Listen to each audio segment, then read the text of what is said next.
Hi, it's Kyle from Bitewing Games, and today we're learning how to play Bebop, designed by Robert Hovakimyan, with art by Weberson Santiago, and published by us here at Bitewing Games. All the bands are set up on their stages and ready to perform. The fans, these dice, can't wait to get in. As a booking agent, it is your job to secure the best seat for your customers by reserving locations and then placing fans next to bands that feature their favorite instruments. In Bebop, you'll be competing with other players on a shared board, reserving seats and placing fans next to stages.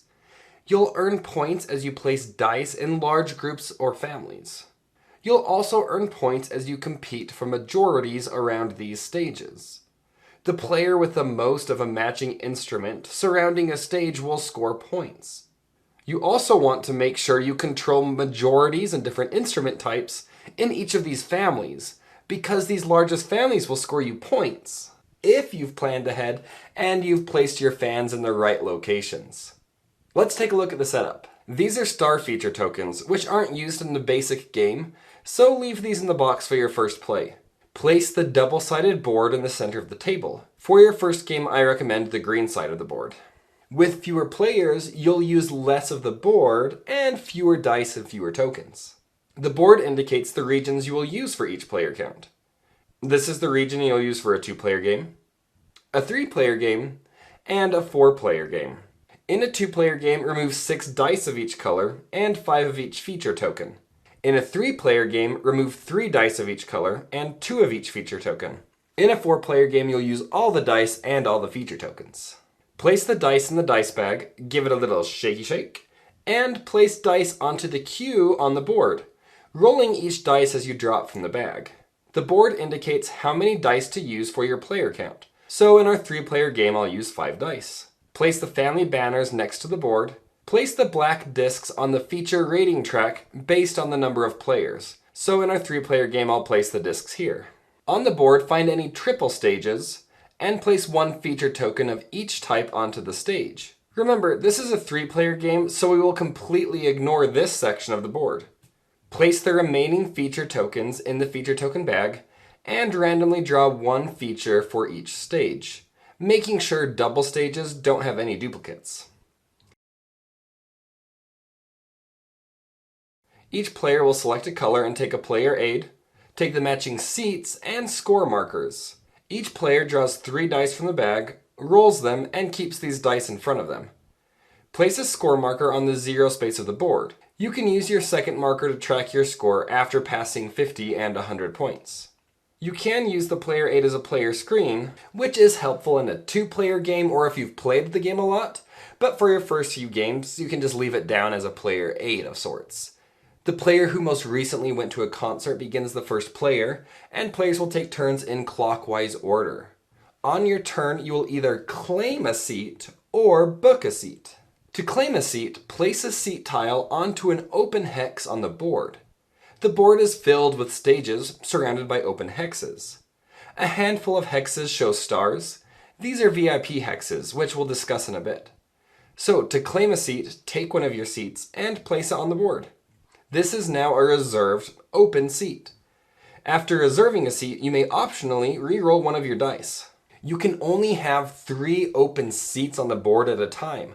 So if you already have 3 open seats, you have to take the second action, book a seat. So to book a seat, place a die on one of your open seats. Then take a new die, either one from the available supply on the board, or draw one randomly from the bag. Don't re-roll the die if you take one from the board, but if you take one from the bag, roll the dice and add it to your supply. If you took a die from the board, replace it by drawing and rolling a new die from the bag. The only time you won't take a die after booking a seat is if you have no available seat tokens left in your supply. No seat tokens? No dice for you! 2 or more adjacent dice of the same color forms a family, regardless of the color of seat. If you place a die forming or enlarging a family, evaluate if this is the largest family of that color. If this family is the largest family of that color on the board, place the family banner near this family. If it is tied for the largest, the family banner still gets moved. Placing the red die here forms a family, the first red family. Move the banner onto the board, placing it near this family. Later, 2 red dice are placed here. This is tied for the largest family, so move the banner to this new family. We'll discuss the family banners more when we get to final scoring. Placing dice is one of the main ways to score in the game. When you place a die, score 1 point per instrument of that type in that family. So if I place the red keys here, I look at the red family. There are 3 red keys here, so I score 3 points. If I placed this die here, I would just earn 1 point, since this is the only drums in the blue family. This would not score me any points, because you only score when you join a family, and a family has to be at least 2 connected dice of the same color. Dice will also score for stages once a stage is completely surrounded with filled seats. VIP seats don't have to be filled, but once all of their seats around a stage are filled with fans, the dice, you'll score for that stage.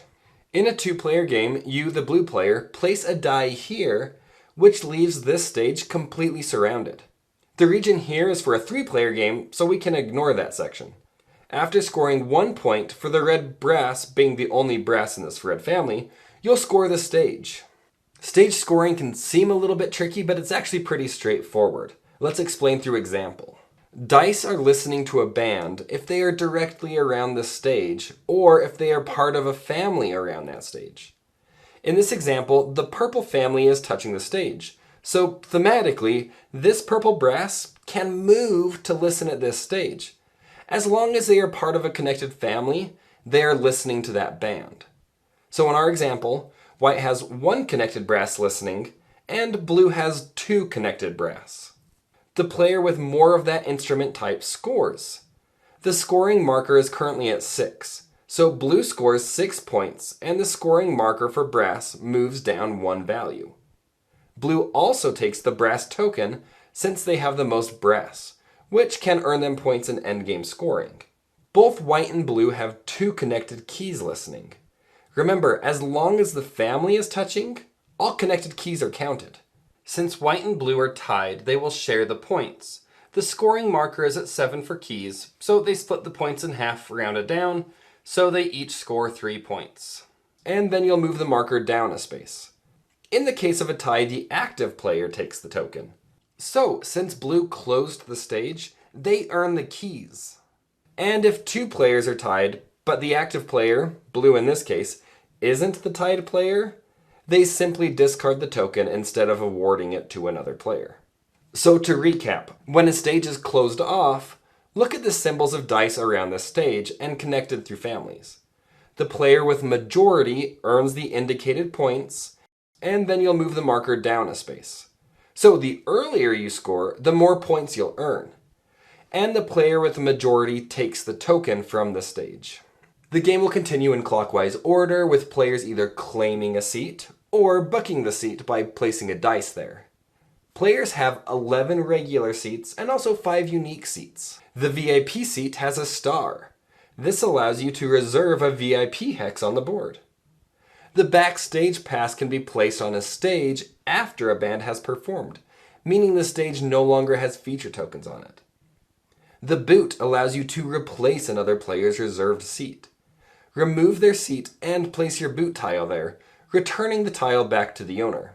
You can only boot a seat if there isn't already a dice placed there, and you can't boot someone else's boot, and you can't boot a backstage pass or a VIP seat, just the regular seats.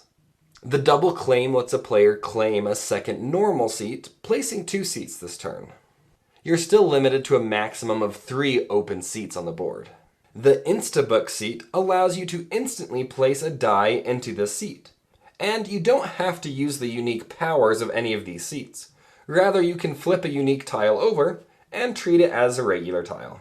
The game will end once all players have filled all of their 16 seats. Any stages that weren't completely surrounded won't award any points. For final scoring, we'll use the family banners and these tokens we've been collecting. Let's learn through example again. Look at each family banner individually. We'll start with blue. For this blue family, find the player with the most of each instrument type. In this example, white has 3 drums, blue has 2 drums, and brown has 0 drums. White wins the majority for drums. They look at their tokens. They have 4 drum tokens. They score 1 point for each drum token since they had the majority of drums. So they add 4 points to their score. Next, look at brass. White and brown are tied at 2, so they each score. White scores 1 point for brass, and brown scores 3 points for brass. Finally, they look at the keys. Blue has the most keys, so they score 1 point for each keys token that they've collected. So they score 5 points for keys. And score each family banner in the exact same way. After family scoring, the player with the most points wins. And in case of a tie, the tied players share the victory. Alright, let's look at these star feature tokens. I wouldn't use them for your first few games, but after playing it a few times, they're fun to add in. You'll replace a few of the standard feature tokens, detailed in the rulebook. These star feature tokens act like normal, but during family scoring, flip the tile over. These will count as each instrument type for family scoring, a wild of sorts. The back of the board and the additional board play in the exact same way, but the boards are just structured a little bit differently to add a little bit of variety to the game. But now you know how to play Bebop. If you have any questions, let me know in the comments below. Until next time.